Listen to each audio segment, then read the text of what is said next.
Simple majority అని అంటాం. Types of మెజారిటీలో simple majority అంటే లైక్ టోటల్లో ఎంతమంది అయితే సభ్యులు పార్టిసిపేట్ చేస్తారు, ఫర్ ఎగ్జాంపుల్ 300 మంది ఓటింగ్లో పార్టిసిపేట్ చేస్తే దాంట్లో 50% కంటే ఎక్కువ ఉండాలి. అంటే ఎంత 50% అంటే 150 + 1 టోటల్గా 150 మెంబర్స్ 151 మెంబర్స్ కనుక సపోర్ట్ చేస్తే ఆ బిల్ అనేటువంటిది పాస్ అవుతుంది. అలా ఈ సింపుల్ మెజారిటీ దేంట్లో తీసుకుంటారంటే ఆర్డినరీ లాస్కి సంబంధించి తీసుకుంటారు. దాని తర్వాత ఇంకొక మెజారిటీ ఉంటుంది, దాన్ని అబ్సల్యూట్ మెజారిటీ అని అంటారు. సో దీనిలో టోటల్ స్ట్రెంత్లో 50% ఉండాలి. లైక్ ఇప్పుడు ఫర్ ఎగ్జాంపుల్ హౌస్ యొక్క స్ట్రెంత్ వచ్చేసి 543 అనుకుందాం.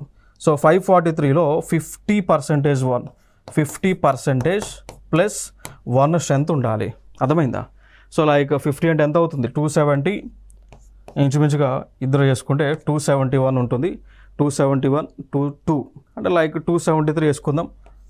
సో మినిమం సపోర్ట్ ఎంత ఉండాలి, 273 మెంబర్స్ కనుక సపోర్ట్ చేస్తే ఆ బిల్లు పాస్ అవుతుంది. అలా పాస్ అయితే దాన్ని అబ్సల్యూట్ మెజారిటీ అని అంటాం. అలా ఈ మెజారిటీ దేంట్లో తీసుకుంటారంటే గవర్నమెంట్కి సంబంధించి ఇంపార్టెంట్ బిల్స్ ఏవైతే ఉన్నాయో దాంట్లో తీసుకుంటారు. ఇంకొక మెజారిటీ ఉంటుంది, దాన్ని ఎఫెక్టివ్ మెజారిటీ అని అంటాం. సో అది ఎఫెక్టివ్ మెజారిటీ అని అంటాం. సో ఇది మనకి జనరల్గా దాన్ని వైస్ ప్రెసిడెంట్ స్పీకర్ రిమూవల్ కోసం ఈ యొక్క ఎఫెక్టివ్ మెజారిటీని తీసుకుంటాం అనమాట.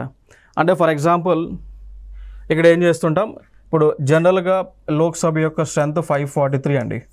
543లో ముగ్గురు చనిపోయారు. అప్పుడు ఎఫెక్టివ్ స్ట్రెంత్ ఎంత, 540. ఆ 540లో 50% + 1 ఉండాలి. అంటే 50% అంటే ఎంత, 270 + 1 ఉండాలి. అంటే ఎంత రావాలి, 271 రావాలి ఆ బిల్లుకి సంబంధించి. అర్థమైందా? సో ఇదేమో అబ్సల్యూట్ మెజారిటీ 273 ఉండాలి.